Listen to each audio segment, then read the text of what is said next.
Çmimet e blerjes së ushqimeve janë të mjerueshme, por astronomike në raftet e dyqaneve. Kështu e përshkruajnë bujqit situatën me prodhimin e tyre në emisionin Biznes 21, që e shesin edhe për më pak para se sa u kushton prodhimi. Ata e shohin problemin me çmimet e larta në dyqane në marzhat e larta të shitësve me pakicë. Тотално откупна цена на зелката, на млада пролетна зелка, 15 денари кај нас на терен.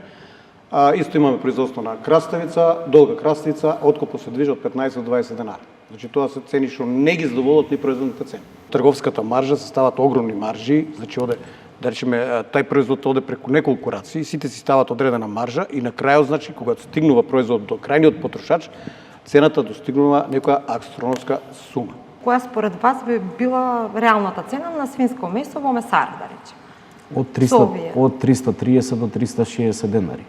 Bujqit thonë se përveç tyre më të dëmtuar janë qytetarët, thonë se përveç marzhave të larta, tregtarët përdorin edhe truqe për të përfituar më shumë. Моменталната откупна цена е 22 денара на оризова арпа, додека после се преработува тој модел.